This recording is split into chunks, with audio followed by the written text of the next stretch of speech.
I was about to hand my company over to my son when my daughter-in-law smiled and offered me coffee. My housekeeper accidentally bumped into me and whispered, "Don't drink it, sir. Trust me." I switched cups. 5 minutes later, my daughter-in-law collapsed. They thought they were so clever. They had no idea what was waiting for them. But before I tell you what happened in that ambulance, let me take you back to that Tuesday morning in October, back to when I still believed my son loved me. My name is Henry Nguyen. At 69 years old, I thought I'd seen every kind of betrayal the business world could offer. Built Nguyen Development Corporation from nothing, a Vietnamese refugee kid who arrived in California with $200 and a dream. 40 years later, I had a $22 million real estate empire here in Greenwich, Connecticut. The Colonial on Round Hill Road had been mine and Linda's for 30 years. She'd been gone for 10 now, but some mornings I still expected to find her in the kitchen, NPR on the radio, reading glasses perched on her nose while she reviewed the Times. That morning, I woke at 5:30 like always.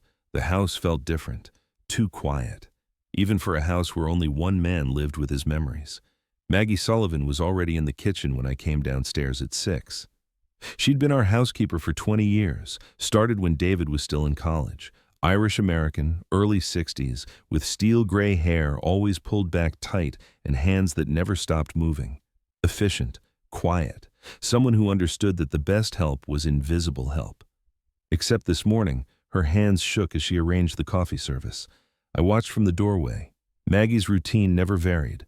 Blue porcelain cup, my favorite, the one Linda had bought in Seattle on our 20th anniversary. French press, exactly 4 minutes. Cream, no sugar, toast with butter, cut diagonal. But today, the cup rattled against the saucer. The French press nearly slipped from her grip.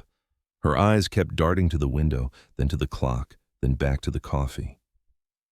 "Everything all right, Maggie?" She startled, nearly dropped the cream pitcher. "Yes, Mr. Nguyen, of course." Her voice came out too tight, too controlled, like someone holding their breath underwater. "You sure about that?"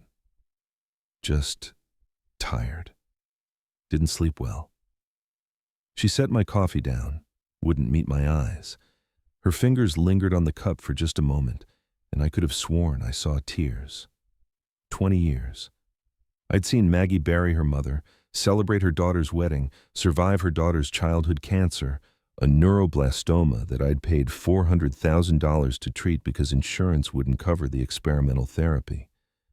I'd watched her cry exactly 3 times in 20 years. This morning made 4, though she was trying hard to hide it. I almost asked, almost pushed. But I'd learned in business that sometimes you wait, you watch, you let people come to you. So I drank my coffee and pretended not to notice that Maggie's hands wouldn't stop shaking. David had called the night before, which itself was unusual. My son and I spoke maybe twice a week, stiff conversations about quarterly reports and construction permits. Ever since Linda died, the space between us had grown wider, or maybe it was always there, and Linda had just been the bridge. "Dad, we need to discuss the succession plan. Tomorrow morning, 10 o'clock. It's time." 42 years old, and David still couldn't just ask for something directly, always framing it as necessity. "It's time. We need to. The board expects." I'd built this company for him, taught him everything I knew about real estate development, about reading a balance sheet, about knowing when to negotiate and when to walk away. He'd been working at Nguyen Development for 5 years now, VP of Operations. Not exceptional, but he was family. That had to count for something. But there was something else in his voice that night, an urgency that felt rehearsed, like he'd practiced the conversation. "Tomorrow's fine," I'd said. 10 o'clock. Now it was 9:45 and I was in my study reviewing the succession documents my attorney had prepared. Standard stuff. Transfer of majority shares, seat on the board, gradual transition over 18 months. I remembered 2 years ago. David's heart attack. He was only 40, way too young, and I'd held his hand in Greenwich Hospital while they stabilized him. "Dad," he'd whispered, "if something happens to me, take care of Jessica." And I'd promised. More than that, I'd promised him the company. "When you're ready, son. When you're healthy. It's yours." But was he ready? The question nagged at me, had been nagging at me for months. Something about the way he'd been pushing lately. 3 calls in 1 week about this meeting. Jessica suddenly very interested in my health, asking about my stress levels, my diet, whether I was eating enough. The concern felt performed. At exactly 10, the doorbell rang. Through the study window, I saw David's Tesla in the driveway. He emerged in an expensive Tom Ford suit. Too expensive for his salary, actually. Jessica got out from the passenger side, carrying a bag from Balthazar and an insulated carrier with coffee cups. I met them at the door. David kissed my cheek, perfunctory, the way you'd greet a business associate. "Morning, Dad. Jessica brought your favorite dark roast from that new place on Newbury Street." Odd. Maggie's coffee was already prepared in the kitchen, my blue porcelain cup, exactly how I liked it. Jessica smiled that practiced smile, the one that never quite reached her eyes. "You're so thoughtful, Mr. Nguyen, always working so hard. I thought you deserved something special today." She joined the company 2 years ago as marketing director. Chemistry PhD from MIT. Worked at Bellingham Pharmaceuticals before David convinced her to join the family business. Smart woman. Too smart, maybe. The kind of intelligence that calculates angles, measures distances, plans 3 moves ahead. I'd never liked her, if I'm honest. Something about the way she looked at David. Not with love, exactly. More like ownership. "That's very kind, Jessica. Thank you." We settled into my study. Oak desk, leather chairs, walls lined with photos. Linda and me at groundbreakings, David's college graduation, the company's 25th anniversary. A life in pictures. David spread paperwork across the desk. "Just formalities, Dad. Standard transfer documents. We need your signature today." Today, that word again. Urgency wrapped in casualty. I picked up the first document, started reading. Jessica set a coffee cup in front of me. The smell was different, slightly bitter, wrong somehow. "This section about the board seats," I started. "We can go over details later," David interrupted. "Really, it's just signing where the attorney marked." I looked at my son. 42 years old, and I'd never taught him patience. Never taught him that rushing a deal is how you get burned. "David, this is a $22 million company. I'm not signing anything without reading it." His jaw tightened, just for a moment. Then the smile came back. "Of course, Dad. Take your time." Jessica watched me over her coffee cup, intent, almost hungry. I reached for my coffee, the bitter smell stronger now. That's when Maggie appeared in the doorway. She carried a tray of papers, old contracts, I realized later, meaningless documents she'd grabbed from the archive room. But her timing was perfect, almost too perfect. "Mr. Nguyen, you asked me to bring these." Her foot caught on the Persian rug, or seemed to catch. Later, I'd wonder if Maggie Sullivan had ever been clumsy a day in her life. The tray clattered. Papers scattered like snow, and Maggie stumbled forward, her body tilting toward my desk, her hand reaching out to steady herself. Her mouth was suddenly at my ear.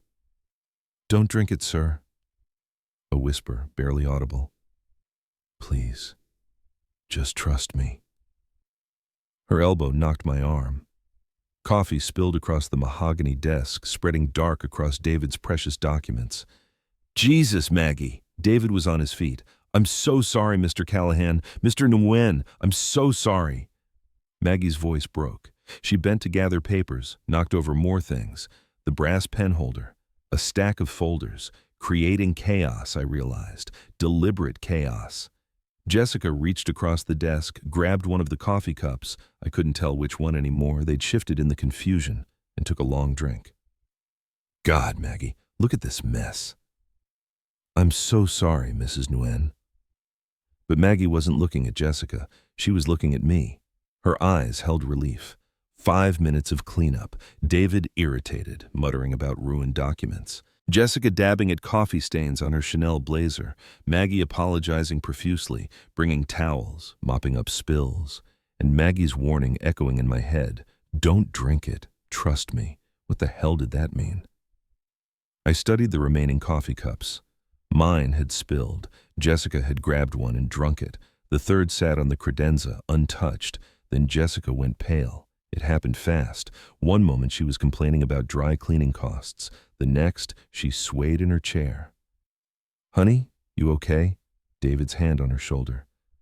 "I feel strange." Her voice distant, confused. "Dizzy, everything spinning." She tried to stand. Her legs buckled. She collapsed, and I saw it, the tremor in her hands, sweat beading on her forehead despite the cool October air, pupils contracted to pinpoints. "Call 911. My voice came out steady, but my mind was racing. David already had his phone out. His voice sounded panicked, but there was something rehearsed about it. Like an actor who'd practiced his lines. "Yes, my wife. She's collapsed. 47 Round Hill Road in Greenwich. Please hurry." Jessica's body went rigid, back arching, coffee cups shattering against the hardwood floor, convulsions. Maggie moved fast, faster than a 62-year-old housekeeper should move. She turned Jessica on her side, preventing her from choking. Her hands were steady now, no trembling. Like she'd been expecting this. I knelt beside them, my businessman's brain trying to process. Food poisoning? Stroke? Aneurysm? But Maggie's warning kept echoing. Don't drink it. That coffee. The one I was supposed to drink. The one Jessica had grabbed by mistake in the chaos. The one that was meant for me. I looked at David. He stood frozen by the desk, phone still pressed to his ear, watching his wife convulse on the floor. And for just a second, one unguarded second, his expression wasn't panic. It was calculation, problem solving. My son. The boy I'd raised. The man I'd built a legacy for. And I understood. They'd tried to kill me. The ambulance arrived 6 minutes later. I know because I counted every second. 2 paramedics, young and efficient. A man with a shaved head asking rapid-fire questions while his partner, a woman with kind eyes, worked on Jessica. Blood pressure, oxygen, IV line threading into Jessica's arm. "Any known allergies?" "None," David said. His voice cracked in exactly the right places. Concern, fear, love. I'd spent 42 years learning to read people, survived in business by knowing when someone was lying, when a deal was too good to be true, when to walk away from the table. What I saw on David's face wasn't fear for his dying wife. It was frustration at a plan gone wrong. "We're taking her to Greenwich Hospital," the bald paramedic said. "Who's riding with us?" "I am." David climbed into the ambulance without looking at me. "Sir, you're the homeowner?" The female paramedic turned to me. "You were present when this happened?" "Yes. We were having coffee. My housekeeper spilled. There was confusion." "Did you drink any of the coffee?" Strange question. "No, it spilled before I could." She exchanged a glance with her partner. "You should come to the hospital too, sir, as a witness, and—" She didn't finish, but I understood. If that coffee was poisoned, if I was supposed to drink it, they needed to check me too. Maggie appeared at my elbow. "I'll drive you, Mr. Nguyen." In her car, a 15-year-old Honda Civic that I'd offered to replace a dozen times, she finally spoke. "I saw her 6 weeks ago, Jessica, in your kitchen before breakfast. She had a vial, clear liquid, put drops in your coffee, stirred it, walked away like nothing happened." I stared at the road ahead, oak trees lining Round Hill Road, their leaves just starting to turn. Beautiful autumn morning, the kind Linda used to love. "Why didn't you tell me?" "Would you have believed me?" Her voice broke. "Your son, Mr. Nguyen. You love him so much. You're so proud of him. I was afraid you'd think I was crazy, fire me, and then I couldn't protect you anymore. So you've been watching. For 6 weeks, taking notes, photos when I could, recordings." She pulled a small spiral notebook from her purse, hands shaking so hard she could barely hold it. "Every time you got sick, Mr. Nguyen, every time Jessica was alone in the kitchen, I wrote it down. I had to prove it." The notebook fell open, pages of careful handwriting, dates, times, observations. July 15th, Mr. N complained of nausea after breakfast. Mrs. N in kitchen alone, 6:30 a.m. August 3rd, Mr. N dizzy during phone call. Coffee prepared by Mrs. N. September 10. Mr. N. confused in board meeting. Mrs. N. made coffee that morning. 3 months. I'd been sick for 3 months. Blamed it on age, stress, grief. Never imagined someone was slowly poisoning me in my own home. Today was supposed to be the final dose, Maggie whispered. I heard them talking last week. After you signed the papers, they were going to... Her voice broke. I couldn't let them kill you. 20 years ago, you saved my daughter's life. You paid for her surgery when the insurance wouldn't. $400,000. You saved my Katie. She pulled into the hospital parking lot, killed the engine, turned to look at me with red-rimmed eyes. I owed you my child's life, Mr. Nguyen. I couldn't let them take yours. We sat in silence for a moment. Through the windshield, I could see the emergency entrance. Automatic doors sliding open and closed, people coming and going, life and death in motion. The coffee Jessica drank, I said slowly. That was meant for me. Yes, sir. She grabbed the wrong cup in the confusion. Yes, sir. My son had spent months planning my murder, slowly poisoning me, waiting for this morning, this meeting, this final dose that would look like a heart attack. At 69, no one would question it. Stress, age, natural causes. By evening, David would have been running a $22 million company, would have cried at my funeral, given a beautiful eulogy about the immigrant father who built an empire, and no one would have known. Except Maggie had known, had watched, had risked everything to save me. I looked at this woman, this Irish-American housekeeper who'd served me coffee and toast for 20 years, and saw something I'd been blind to my entire life. Real family isn't born. It's built. It's chosen. It's the person who whispers, "Don't drink it," when everyone else is smiling. Let's go, I said. They'll want to run tests.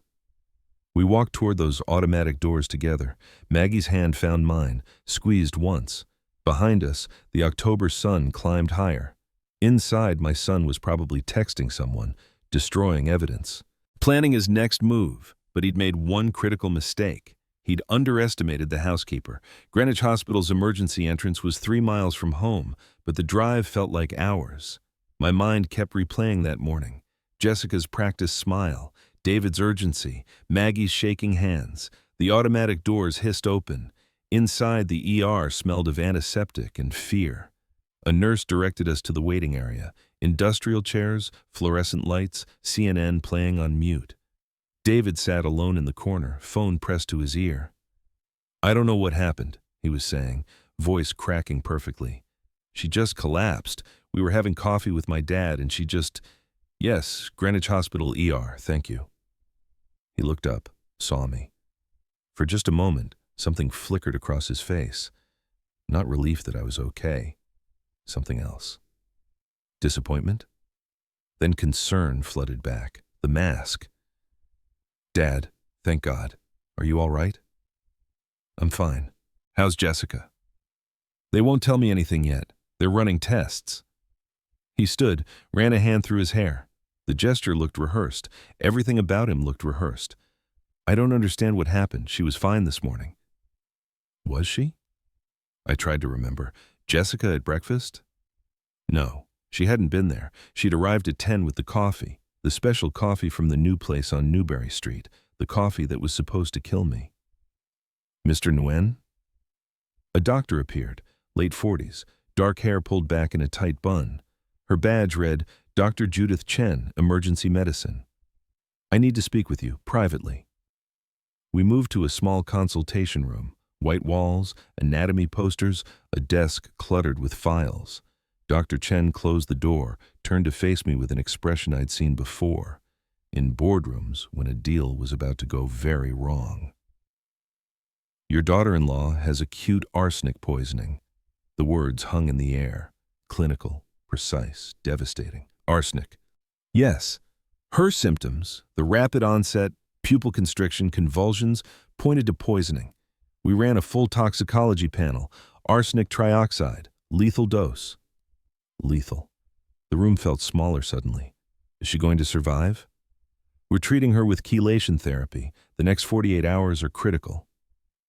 Dr. Chen studied me carefully. Mr. Nguyen, you were present when this happened? Yes, we were having coffee in my study. Did you drink any of that coffee? No, my housekeeper spilled it before I could. Lucky timing. Her tone suggested she didn't believe in luck. I'm ordering blood work for you as well, if that coffee was intended for you. She didn't need to finish. They drew my blood in a small curtain bay. The phlebotomist was efficient, professional, made small talk about the weather while she filled vial after vial. I watched my blood, dark red, almost black, flow into the tubes and thought about poison. About someone putting drops in my coffee every morning for months. About my son watching me drink it with a smile.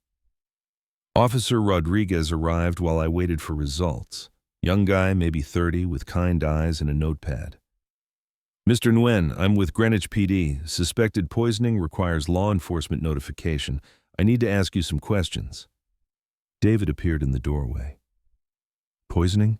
That's insane. Who would poison Jessica? Rodriguez turned to him. And you are? David Nguyen. Her husband. His son. Pointing at me.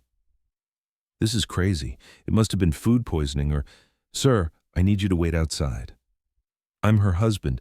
Outside, please. David left, but not before shooting me a look I couldn't decipher. Fear? Anger? Warning? The questions were routine. What happened this morning? Who was present? What did you eat or drink? Who prepared the food and beverages? My housekeeper, Maggie Sullivan, usually prepares my coffee. But this morning, my daughter-in-law brought coffee from a shop. 3 cups in an insulated carrier. Rodriguez wrote that down. Where are those cups now? Still at my house, I think. 1 spilled. Jessica drank from another. The third... I paused. The third might still be on the credenza. We'll need to secure those, and I'll need to speak with your housekeeper. Maggie was still in the waiting area, rosary beads in her hands, lips moving in silent prayer. When Rodriguez approached, she looked up with the expression of someone who'd been waiting for this moment. She told him everything. The vial, the drops in the coffee, 6 weeks of observations, the notebook, the photos. Rodriguez's expression shifted from skepticism to attention to alarm.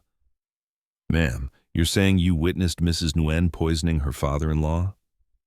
Yes, officer, multiple times over 6 weeks. And you didn't report this? I was afraid. Mr. David threatened to fire me twice last month. Said I was too nosy. If I accused them without proof, her voice cracked, I had to gather evidence first. 90 minutes later, Dr. Chen returned with a tablet and an expression that confirmed my worst fears. Your daughter-in-law is critical but stable. The arsenic level in her blood is consistent with acute poisoning, a single large dose. She paused. Mr. Nguyen, your blood work shows chronic arsenic exposure, low-dose poisoning over approximately 3 months. We're starting chelation therapy immediately. 3 months. July, August, September. The fatigue I'd blamed on age, the nausea I'd attributed to stress, the confusion during board meetings. I'd actually forgotten a client's name last month, something that had never happened before. Someone had been killing me slowly. Today was supposed to be the day it finally worked. Who has access to your food and beverages, Mr. Nguyen? My son, his wife, my housekeeper. The detective will want to speak with all of them. Through the consultation room window, I could see David in the hallway. Phone out, fingers moving fast across the screen. Texting someone, destroying evidence maybe, planning his next move. He looked up. Our eyes met through the glass. For just a second, his mask slipped. Not guilt, not fear, just that same cold calculation I'd seen this morning when Jessica collapsed, like he was solving a problem, running numbers, adjusting strategy. My son, the boy I'd held in Greenwich Hospital 2 years ago when he'd had a heart attack at 40, the man I'd promised my company to. When you're ready, son, when you're healthy, it's yours. He'd saved my life that night, called 911 when I collapsed, rode in the ambulance, held my hand while they stabilized me. And now he was trying to take the life he'd once saved. The irony would have been funny if it wasn't so devastating. I found Maggie in the hospital chapel the next morning. Alone in the last pew, rosary beads wrapped around her fingers, tears streaming down her weathered face. The chapel was small, maybe 20 pews, a simple altar, stained glass windows filtering colored light across worn wood floors. It smelled of furniture polish and old hymnals, smells that reminded me of Linda, Sunday mornings, a life that felt impossibly distant. My footsteps echoed on stone. Maggie looked up, quickly wiped her eyes. "Mr. Nguyen, I'm so sorry." "You saved my life, Maggie. I should have told you sooner." Her voice broke. "I should have." I sat beside her. The pew was hard, unforgiving, like truth. "You did what you had to do. You gathered evidence. You protected me." She pulled out her phone with shaking hands. "I have photos, recordings, everything." The photos were blurry, but damning. Jessica at my kitchen counter, small vial in hand. Another shot of Jessica's purse open on the foyer table, vial visible inside, timestamps on each one. "I recorded them talking too," Maggie said. "My phone in my apron pocket. The sound's terrible, but you can hear them." She played the first audio file, muffled, distant, like listening underwater. But I could make out voices, Jessica and David, somewhere in my house. "The final dose tomorrow morning," Jessica's voice, "once he signs the company over." "You're sure about the timing, David?" "Symptoms are perfect. Just need him to trust us one more time." Maggie played another recording from a week ago. More planning, dosage calculations, Jessica explaining how arsenic mimics heart failure. "The coroner will see exactly what we want to see." I sat in that chapel pew, listening to my son plot my murder with clinical precision. The boy I'd raised, the man I'd taught everything I knew about business, about honor, about family. "Why didn't you tell me?" My voice came out rough. "You loved him so much, Mr. Nguyen. You were so proud. When he got his MBA, you threw that party. When he joined the company, you introduced him to everyone as my legacy." Tears streamed down her face. "I was afraid you wouldn't believe me, that you'd fire me and then I couldn't protect you anymore. You didn't owe me anything, Maggie. I owed you everything." She looked at me with red-rimmed eyes. 20 years ago, my Katie needed surgery. Neuroblastoma, stage 3. Insurance wouldn't cover the experimental treatment. You paid $400,000. You didn't hesitate. You just said, "What does she need?" And you wrote the check. I remembered. Katie Sullivan, 7 years old, bald from chemo, fighting for her life. Maggie had come to me in tears, and I'd done what anyone would do, what anyone should do. "You saved her life," Maggie whispered. "She's 30 now, married, teaching kindergarten in Stamford. She has a beautiful life because of you. I couldn't," her voice broke. "I couldn't let them kill you." The chapel door opened. A woman in her early 50s, practical suit, badge on her belt. "Henry Nguyen? I'm Detective Karen Bradford, Greenwich PD. Dr. Chen said I might find you here." We moved back to the consultation room. Bradford set up a recording device, read me my rights, not because I was a suspect, she explained, but because this was now a criminal investigation. Maggie showed her everything, the notebook, the photos, played the audio recordings. Her hands shook the entire time. "Mrs. Sullivan, why didn't you report this earlier?" "I was scared. Mr. David threatened to fire me twice last month, said I was too nosy, that I was overstepping. I thought if I accused them without proof—" She swallowed hard. "But I had to gather proof. I had to save him." Bradford studied the evidence for a long time. Finally looked at me. "Mr. Nguyen, based on this evidence and the medical findings, your son and daughter-in-law may be involved in conspiracy to commit murder. We'll need search warrants for your home, your son's residence, his office at your company." She paused, eyes narrowing slightly. "Is there anything else you haven't told us?" I thought about the cameras. The ones I'd installed 3 weeks ago when my businessman's instincts told me something was wrong. The cameras that had captured everything David and Jessica had said in my study. Every planning session, every cold calculation. "Not yet," I said. Bradford's expression didn't change, but I knew she knew. "When you're ready, Mr. Nguyen, we'll need to know everything." That afternoon, I made my decision, called my lawyer first. Richard Chen, no relation to Dr. Chen, who'd handled my business deals for 20 years, explained the situation, asked where I stood legally. If you have evidence relevant to a criminal investigation, you're obligated to provide it, Richard said.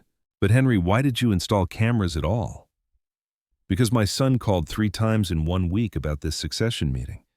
Because Jessica's concern about my health felt rehearsed. Because... I paused. Because I've read people for 40 years, Richard. My instincts said something was wrong. When Bradford returned to the hospital that evening, I told her everything. I installed hidden security cameras 3 weeks ago, professional surveillance, video and audio, my study and living room. Her pen stopped mid-note. You what? I needed to know if I was just being paranoid. Turns out I wasn't. Why didn't you mention this yesterday? I needed to be sure I could trust you. She studied me for a long moment. Can we see this footage? 2 hours later, we sat in a small conference room at Greenwich Police Station. Bradford, 2 other detectives, my lawyer, and me. Bradford's laptop connected to my security system's cloud storage. The first video was time-stamped 2 weeks before the poisoning. My study. David and Jessica alone. I was at a meeting in Stamford. Jessica held up a small vial, clear glass maybe 2 inches tall. This is the final dose. You're sure about the amount? David's voice. It'll cause cardiac arrest within hours. By the time anyone tests for arsenic, it'll be too late. She smiled, cold, clinical. Arsenic mimics heart failure perfectly. The coroner will see exactly what we want him to see. And it won't be traced back to us? How could it? I took it from the lab 6 months ago. No one even knows it's missing. And I've been giving him sub-lethal doses for 3 months. His system is already compromised. 1 more dose, slightly larger, and... She made a gesture. Heart attack, natural causes, tragic but expected at his age. Once he signs the company over, we do it that morning. That afternoon, we're millionaires. 22 million plus the 7 million in life insurance. David leaned back in my leather chair, the chair Linda had bought me for my 50th birthday. We should sell the company immediately. Move somewhere warm, somewhere without extradition. Jessica laughed, actually laughed. Planning ahead, I like that. Bradford paused the video. The room was silent. There's more, I said quietly. She played the next clip. 1 week before the poisoning, David alone in my study late at night. He stood at the window, looking out at the grounds. Then he picked up his phone, stared at it for a long moment, almost dialed. His thumb hovered over the screen. I knew what he was thinking. I could see it on his face. Doubt, second thoughts, maybe even remorse. Then Jessica's voice from the doorway. Having doubts? David turned. He saved my life, Jess. 2 years ago, that heart attack. He held my hand in the ambulance. He cried. I've never seen my dad cry. And he still won't give you what you deserve. Jessica moved closer. You've worked for him for 5 years, proven yourself. But he'll never see you as equal, never trust you to run the company alone. You'll always be the son, never the successor. But murder? It's not murder, it's justice. It's taking what should have been yours years ago. She touched his face. Your father had his turn. He came to America with nothing and built an empire. Now it's your turn. Don't you deserve that? David looked at her for a long moment, then at the phone in his hand, then back at Jessica. You're right. His voice hardened. Let's do it. The video ended. In the conference room, no one spoke. Bradford finally broke the silence. He chose. Even after hesitating, even after remembering you saved his life, he chose to kill you. I nodded, couldn't speak. The boy I'd held when he was born, the man whose life I'd saved 2 years ago, he'd chosen money over love, greed over gratitude, and that hurt worse than any poison. There's something else you should know, I said. I changed my will 2 weeks ago. Bradford looked up. When? The day after I saw that footage. I pulled out a document my lawyer had prepared. If David is found to have committed betrayal through violence, theft, fraud, or attempted harm, he inherits nothing. Everything, the company, the properties, all assets, goes into a trust for a foundation, The Nguyen Foundation for Elder Protection. Richard Chen spoke up. I witnessed and notarized this will. It's legally binding. Bradford read the document carefully, then looked at me with something like respect. So your son tried to murder you for an inheritance he'd never receive? Yes. Does he know? Not yet. I smiled without humor. But he will? She closed her laptop. Mr. Nguyen, this video evidence is compelling. Combined with the medical findings and Mrs. Sullivan's testimony, we have enough for arrest warrants. We'll bring them both in tomorrow. What about Jessica? She'll be arrested as soon as she's medically stable. Hospital security is already in place to ensure she doesn't leave. Bradford stood, offered her hand. You've been through hell, Mr. Nguyen, but you've also given us everything we need to put them away for life. I shook her hand. Thought about David, about the son I'd raised to value honor, integrity, family. About the moment 2 years ago when he'd called 911, potentially saving my life.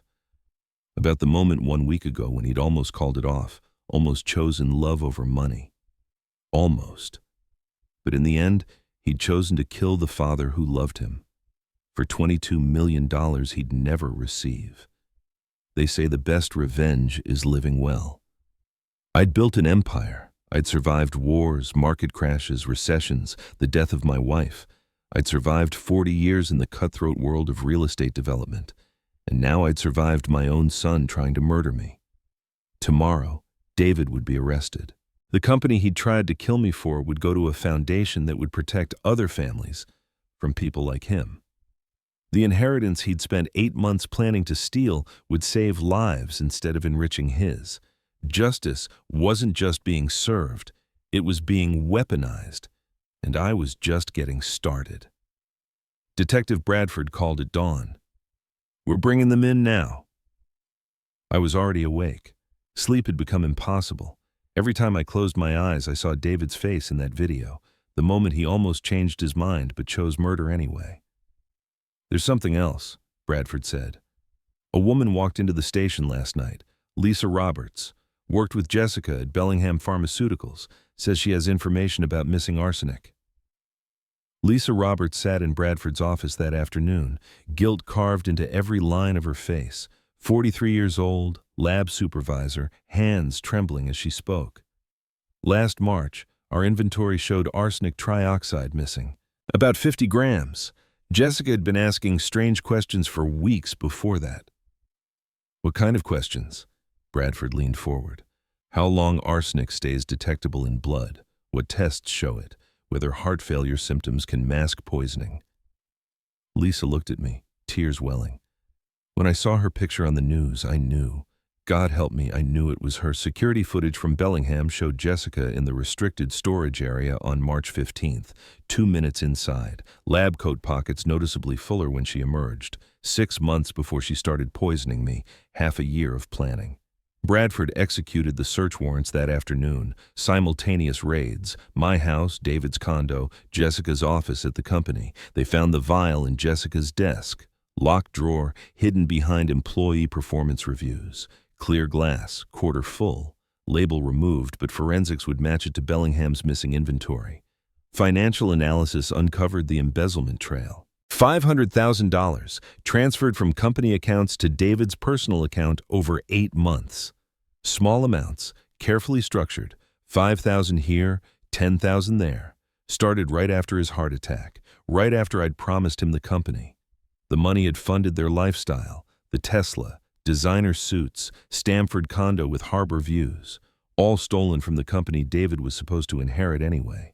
Then the insurance policies, $7 million on my life, David as sole beneficiary, taken out 8 months ago when the poisoning began. Bradford called that evening. Both charged with conspiracy to commit murder, attempted murder, embezzlement, and theft of a controlled substance. We're recommending bail be denied. Judge's hearing is tomorrow. David was arrested at 6 a.m., still in pajama pants when they cuffed him. Bradford told me later he'd asked to see me. What did you tell him? That you declined. I had nothing to say to my son. Nothing left but goodbye.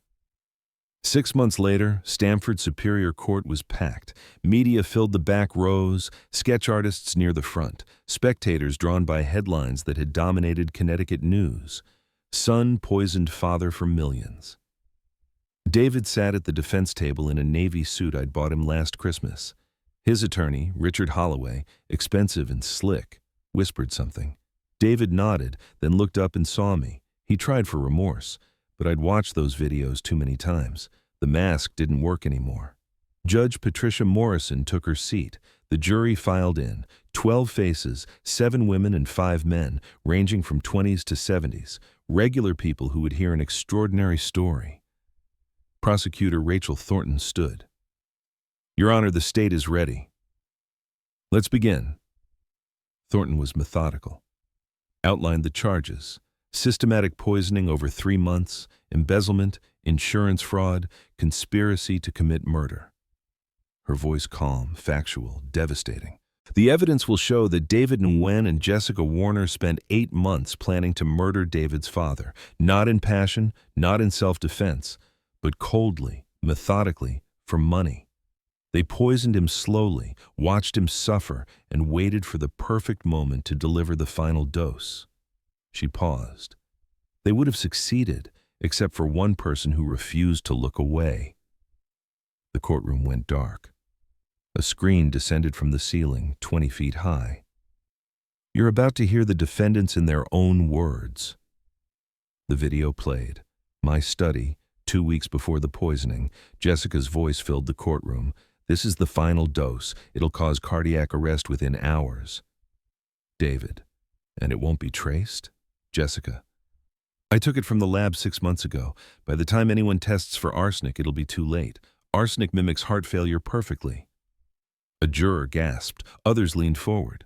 The video continued. David: "Once he signs the company over, we do it that morning." Jessica: "That afternoon, we're millionaires. 22 million plus 7 million insurance." Then the laughter. My son laughing about my death. Jessica calculating the payout. Both discussing where to move, what to buy with blood money.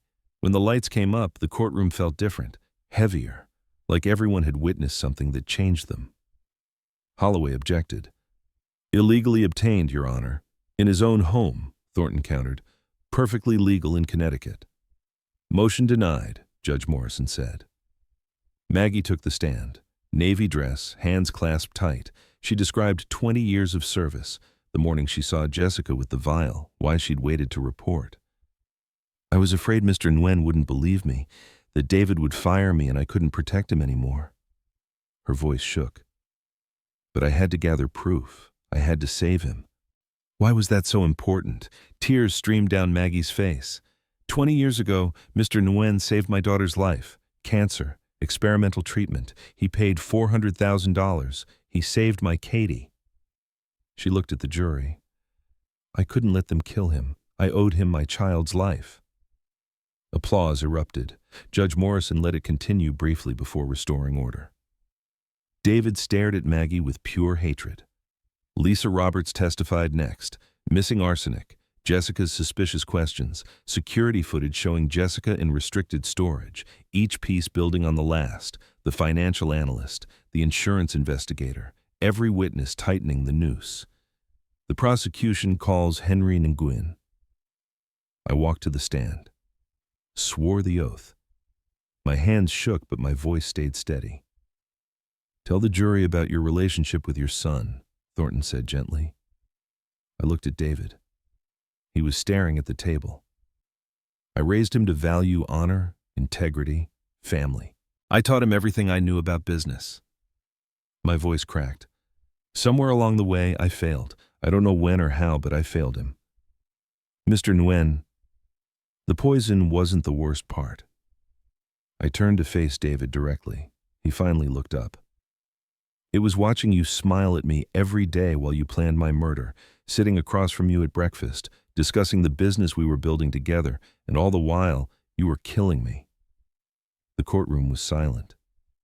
2 years ago, you saved my life, David.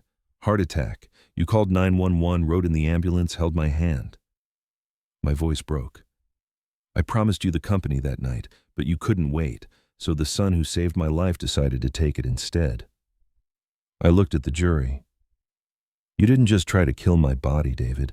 You killed the father who loved you. That man is gone. He died when I saw that footage, and he's never coming back. Returning to my seat felt like walking through water. Holloway's defense was predictable. David was manipulated. Jessica controlled him. He was weak, afraid, another victim. Thornton's rebuttal was surgical. She played one clip, David's face on the screen. I can't wait until the old man is gone. That company should have been mine years ago. She paused it. Does that sound like fear? Like someone being forced? Another clip, David and Jessica laughing about my death. David and Gwen wasn't manipulated. He was eager. He was willing. He was greedy. And the only thing he regrets is getting caught. The jury deliberated 6 hours. When they returned, the forewoman stood. On the charge of conspiracy to commit murder in the first degree, we find the defendant David Nguyen guilty. David's shoulders sagged. On the charge of attempted murder in the first degree, guilty. On the charge of embezzlement, guilty. Jessica received the same. Guilty on all counts. Judge Morrison's voice was final. David Nguyen, Jessica Warner, you are sentenced to life imprisonment without the possibility of parole. Life without parole. My son would die in prison. They led him away in handcuffs. He looked back once. I waited for remorse, sorrow, recognition of what he'd destroyed. All I saw was rage, not guilt, just fury that his plan had failed. My son was already gone. 3 weeks after the verdict, my lawyer executed David's inheritance. All assets of the Nguyen estate, Richard Chen said, transferred to an irrevocable trust, the Nguyen Foundation for Elder Protection. David Nguyen receives nothing. When the prison chaplain informed him, David destroyed his cell, threw furniture, screamed until guards restrained him. 72 hours in solitary. The chaplain visited me later. He kept whispering, I killed him for nothing. There would be no redemption. Jessica filed an appeal. The Connecticut Supreme Court denied it. Medical reports showed kidney failure, progressive and terminal. She'd die in prison. I felt nothing, just emptiness where my son's family used to be. I sold the Greenwich house in May. Too many ghosts. The Nguyen Foundation for Elder Protection opened in downtown Stamford. 3,000 square feet, modern and accessible. Mission statement on the wall. Protect elderly Americans from abuse, especially when the abuser is family. We offered legal aid, investigations, emergency housing, counseling, advocacy. Maggie became executive director. The woman who'd served my coffee for 20 years now led a staff of 9. 3 attorneys, 2 social workers, 2 investigators, support staff. She'd saved my life by spilling poisoned coffee. Now she was building systems to save hundreds more. James Mitchell joined our board, my Yale roommate, my old business partner, my friend. He donated $100,000. Family isn't who you're born to, he said at our first meeting. It's who shows up when it matters. Maggie met my eyes, a slight smile, understanding without words. Within 3 months, we'd helped 12 families, 3 criminal prosecutions, $400,000 in stolen assets recovered, 7 survivors relocated to safety. Margaret Brennan, 76, came to our office after her daughter-in-law's sentencing. $200,000 stolen over 2 years. Her son had called the police himself when we showed him the evidence. Margaret took my hands, tears streaming. You saved my life, just like Maggie saved yours. I looked across the room where Maggie reviewed files. We're just passing it forward. Sunrise over Long Island Sound painted our office windows gold. 18 months after the verdict, the foundation had helped 83 families, recovered $3 million in stolen assets, secured 7 convictions. Maggie had testified before the state legislature twice. Stronger elder abuse laws passed. Last month, 60 Minutes featured her story, the housekeeper who saved a CEO's life. Time magazine named her one of the 100 most influential people in healthcare. Morning, Henry. James stood in my doorway with coffee. Thursday morning ritual. He visited every week now. David sent another letter, he said carefully. The 9th one, all unopened in my desk drawer. Still not ready. He nodded. Some scars don't heal. My phone buzzed. New referral. 82-year-old man, son pressuring him to sell his house, suspicious financial activity. It always felt familiar. Another case? James asked. Always. Maggie knocked, entered with her iPad. Boston Globe wants an interview. Senator Warren's office called. They want you to testify about federal legislation. 71 years old, and this was my most important work yet. Schedule it all. She smiled. That same smile from the morning she'd whispered, "Don't drink it, sir." The new safe house opens next month. 10 beds, 24-hour security. We're naming it the Lyndon Wen Memorial House. My late wife's name. She would have loved this. James raised his coffee cup. To the family we choose, Maggie and I lifted ours. To second chances, she said softly. To justice, I finished. We drank together, 3 people bound not by blood but by purpose, loyalty, love. Outside, Stamford woke up. Somewhere in this city, another elderly person needed help. But today, they had somewhere to turn. They had us.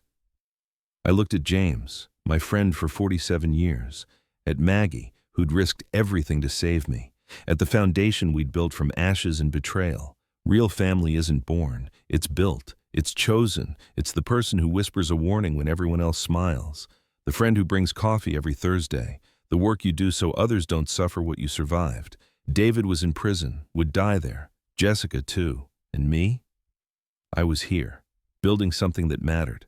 Protected by people who chose to protect me. Loved by people who chose to love me. That's not just survival. That's victory.